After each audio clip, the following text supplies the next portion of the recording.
بسم اللہ الرحمن الرحیم۔ پروفیسر عزیز اللہ غوری، آج میں ڈیرہ غازی خان کی لیجنڈ پرسنالٹی کے پاس بیٹھا ہوا ہوں، اور میرا ایک ڈریم تھا کہ میں ان سے ملوں، اور یہ ماشاءاللہ قانون کے شعبے میں ان کا ایک نام ہے، اور ماشاءاللہ ان کے پاس اتنا نالج ہے کہ آدمی حیران ہو جاتا ہے۔ مطلب کافی ملک جو ہے یہ گھومے ہوئے ہیں ماشاءاللہ۔ تو میں بیٹھا ہوں اس وقت محترم احمد بخش باپا صاحب کے پاس۔ یہ ریٹائرڈ سیشن جج ہیں۔ پبلک سروس کمیشن کے ذریعے ان کی سلیکشن ہوئی تھی سول جج کی، اس کے بعد یہ پروموٹ ہوتے گئے اور سیشن جج کے طور پر یہ ریٹائر ہوئے۔ کافی ملک گھومے ہوئے ہیں یہ۔ تو سر، ایک تو اپنا تعلیمی کیریئر جو ہے سر، کہاں سے تعلیم حاصل کی یہ آپ بتائیں گے، اور اس کے بعد کب آپ سر اس شعبے میں سول جج کے طور پر، پھر ایڈیشنل سیشن جج، پھر سیشن جج، تو یہ سر بتائیں گے تھوڑا سا؟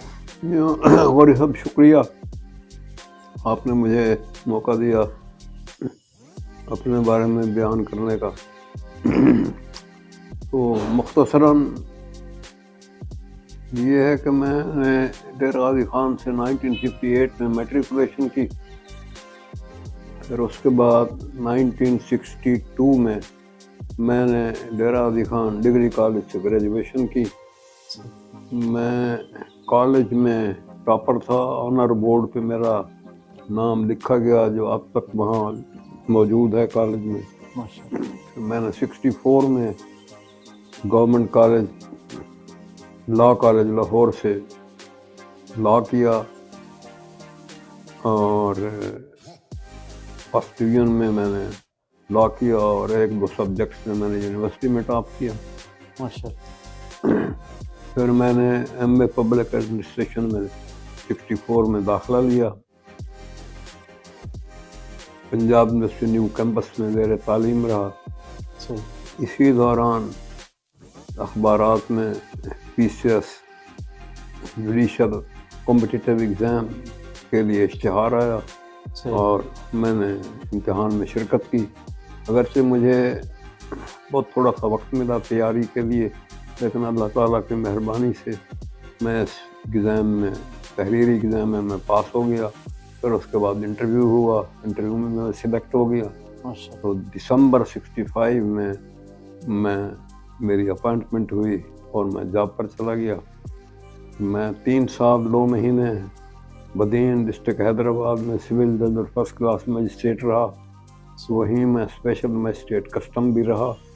پھر اس کے بعد جو ہے میری حیدرآباد پوسٹنگ ہوئی 1 سال کے لگ بھگ۔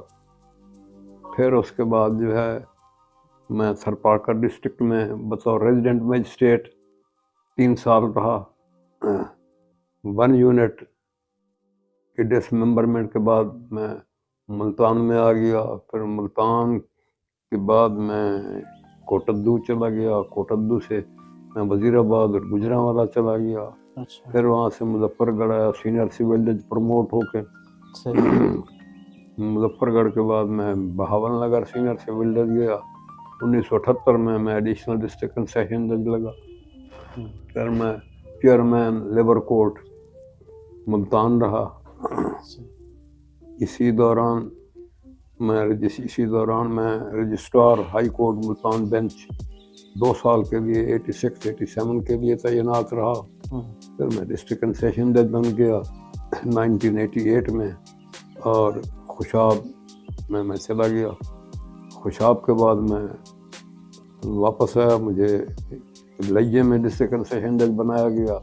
لئیے سے میری پوسٹنگ مظفر گڑھ میں ہوئی بطور ڈسٹرکٹ سیشن جج۔ پھر دوبارہ مجھے ڈسٹرکٹ سیشن جج لئیے لگایا گیا۔ اسی دوران میں چیئرمین بینکنگ کورٹ رہا 5 سال کے لیے۔ پھر چیئرمین بینکنگ ٹریبونل بھی رہا، اسپیشل جج اینٹی کرپشن سینٹر بھی رہا۔ تو 15/3/2002 کو میری سروس سے ریٹائرمنٹ ہوئی۔ ریٹائرمنٹ کے وقت میں پنجاب میں سب سے سینئر سیشن جج تھا، لیکن بعض وجوہات کی بنیاد پر مجھے ہائی کورٹ میں نہ لے جایا گیا۔ تو اس کی تلافی کے لیے مجھے 3 سال کے لیے چیئرمین ڈرگ بورڈ ملتان لگایا گیا. وہاں سے وفاقی محتسب اعلیٰ نے مجھے 3 سال گزرنے کے بعد بلایا تو میں ان کے ادارے میں بطور ایڈوائزر گریڈ 21 میں جو ہے میں کوئی 12 سال کام کرتا رہا. پھر صوبائی محتسب نے کی طرف سے بھی مجھے بلایا. میں کیونکہ اس فیلڈ میں بھی تجربہ کار آدمی تھا تو انہوں نے مجھے صوبائی محتسب کے محکمے میں رکھا اور ڈیرہ غازی خان ڈویژن میں بطور ڈویژنل محتسب 5 سال مجھے رکھا. اعظم آباد ڈسٹرکٹ محتسب لیا رہا, ڈسٹرکٹ محتسب مظفر گڑھ رہا, ڈسٹرکٹ محتسب راجن پور میں رہا. 2 سال کے لیے مجھے ایجوکیشن سیل کا چیئرمین بنایا گیا اور اب تقریباً 1 سال ہونے کو ہے کہ جوڑوں کی تکلیف کی وجہ سے میں ضلعی محتسب کے عہدے سے مزید کام کرنے سے میں نے جو ہے معذرت کر لی. تو اب میں اپنے گھر پر ہوتا ہوں. اللہ تعالیٰ کی مہربانی ہے, میں نے 38-39 سال نوکری کی ریٹائرمنٹ سے پہلے اور 23 سال قریب میں نے ملازمت کے ریٹائرمنٹ کے بعد جو ہے تو کل عرصہ ملازمت میرا تقریباً 53 سال ہے, جس میں مختلف پوزیشنوں پہ میں نے کام کیا ہے. صوبہ سندھ میں بھی کام کیا اور صوبہ پنجاب میں بھی کام کیا اور یہ سارا کام عدالتی نوعیت کا تھا. میں اللہ تعالیٰ کا احسان مند ہوں کہ اس نے یہ موقع دیا مجھے عوام کی خدمت کرنے کا اور اس کی توفیق سے جو ہے میں نے لغزش سے بڑی حد تک پاک زندگی گزاری ہے اور یہ سب اللہ تعالیٰ کا اکرام ہے. ماشاء اللہ. میں سر بڑا دم بخود تھا آپ جو بتا رہے تھے. ماشاء اللہ اتنے ہائی رینک پہ آپ نے کام کیا اور مختلف ہائی رینک پوزیشن پہ آپ نے کام کیا, تو یہ اللہ تعالیٰ کی بلیسنگ ہے اور آپ کی اپنی محنت بھی ہے ماشاء اللہ. جی ہاں, بس اللہ تعالیٰ کی مہربانی ہے جی. محنت کی توفیق بھی وہی دیتا ہے, جو کچھ ہے ہوتا تو سب اللہ کے کرم سے. وہی شوق بھی دیتا ہے, وہی آپ کو پھر اس کا ریوارڈ بھی دیتا ہے. تو اللہ تعالیٰ کی مہربانی ہے کہ اچھے وقت میں نے جاب کیا اور اچھے وقت میں نے جاب سے میں دستکش ہوا. اچھا سر, انسان کا اثاثہ اس کی اولاد ہوتی ہے. جی ہاں, میرے 3 بیٹے ہیں جی. جی سر. جی ہاں, تو بیٹی کی نعمت سے تو میں محروم. اچھا. البتہ میرے 3 بیٹے ڈاکٹر ہیں. ڈاکٹر محمد طہٰ خلیل احمد بڑے ہیں, ڈاکٹر محمد طلحہ خلیل احمد اس سے چھوٹے ہیں اور ان سے چھوٹے ہیں ڈاکٹر محمد حمزہ خلیل احمد. اس میں سے جو ڈاکٹر محمد طہٰ خلیل احمد ہیں وہ کنسلٹنٹ ہیں. پہلے 13 سال نشتر میں وہ ریڈیالوجی میں کنسلٹنٹ رہے. اب D G Khan teaching hospital میں وہ کنسلٹنٹ ہیں. اس سے چھوٹے ڈاکٹر محمد طلحہ خلیل احمد وہ ریڈیالوجی میں وہ جو ہیں آرتھوپیڈکس میں کنسلٹنٹ ہیں. وہ انگلینڈ میں بھی کام کر چکے ہیں تو اب یہاں ڈیرہ غازی خان میں وہ کام کر رہے ہیں. اور جو تیسرے بیٹے ہیں میرے ڈاکٹر محمد حمزہ خلیل, وہ امریکہ میں ہوتے ہیں ہارورڈ یونیورسٹی میں, تو وہاں انہوں نے ایم ڈی کر لیا ہے. اب وہاں جو ہے وہ اس سے زیادہ اونچے درجے کی جو ڈگری کی خاطر جو ہے وہ اپنا تعلیمی سفر جاری کیے ہوئے ہیں. تو اللہ کی مہربانی ہے, میرے 2 بڑے بیٹے شادی شدہ ہیں, ہر ایک کے 2 بچے ہیں. اچھا. تو اس کا بڑا احسان ہے, بڑا اس کا شکر گزار ہوں میں کہ ان ساری نعمتوں سے اس نے مجھے جو ہے اللہ تعالیٰ نے مہربانی کی مجھ پہ جو ہے. اچھا سر, آج کل کے جو حالات ہیں ان کے بارے میں آپ کیا کہیں گے؟ مطلب بہتری کی امید ہے؟ دیکھیے, اللہ تعالیٰ سے دعا تو ہوتی ہے ہر وقت کہ اللہ تعالیٰ ملک کے حالات بہتر کر دے, لیکن بظاہر تو اگرچہ مایوس تو ہونا نہیں چاہیے کیونکہ ہمارے مذہب میں بھی مایوسی منع ہے. تو تاہم حالات کوئی امید افزا بھی نہیں ہے. تو کافی عرصے سے لوگ بیچارے گناگوں مسائل کا شکار ہیں.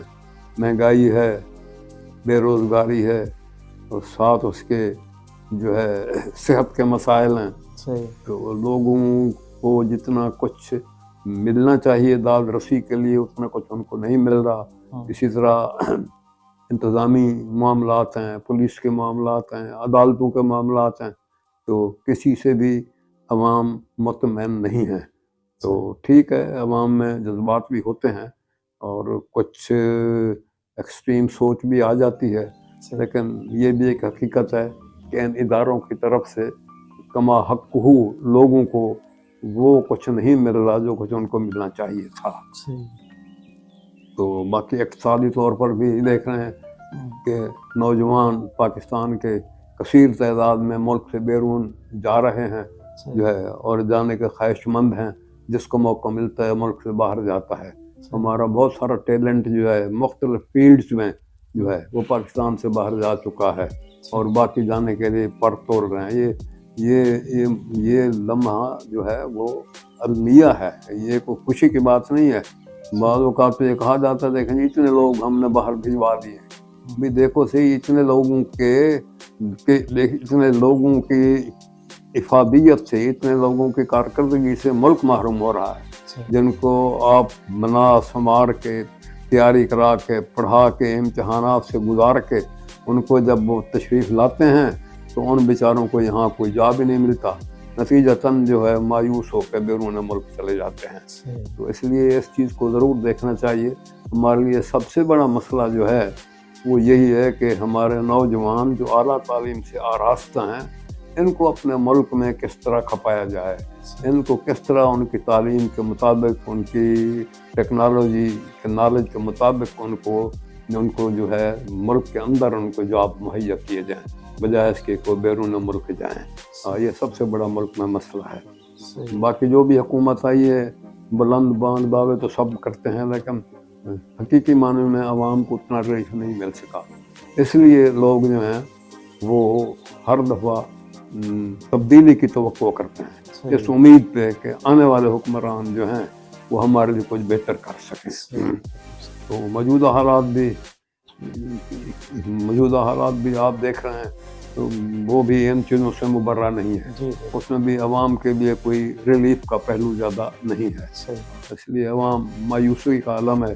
تو لوگ بیچارے پارٹیاں بھی بدل لیتے ہیں اسی امید پہ، لیڈر بھی بدلتے ہیں اسی امید پہ کہ شاید اس سے جو ہے عوام کو ریلیف مل جائے. اور مین چیزیں یہی ہیں کہ لوگوں کو روزگار کی آسانی ہو، صحت کے معاملے میں ان کو جو ہے ہر قسم کی امداد حاصل ہو، علاج معالجے کی سہولت حاصل ہو. اسی طرح جو ہے مہنگائی سے جو ہے بڑی حد تک پاک معاشرہ ان کو ملے تاکہ وہ باعزت زندگی گزار سکیں. اب آج کل کے دور میں 40-50 ہزار روپے میں بندہ گزارا کیسے کر سکتا ہے؟ یہ تو سمجھ میں بھی نہیں آتا کہ یہ لوگ کیسے بیچارے گزارا کرتے ہیں جو ہے. تو یہ چیزیں وہ ہیں جو وقت کی حکومت وقت پہ ان کو سوچنا چاہیے کہ ہم اپنے عوام کے لیے کیسے آسانیاں پیدا کریں تاکہ ان کی محبت اپنے ملک سے قائم رہے. وہ مجبور ہو کے ملک سے محبت کرتے ہوئے بھی ان کو بیرون ملک جانا پڑتا ہے کیونکہ یہ مسائل بہت گمبھیر ہیں.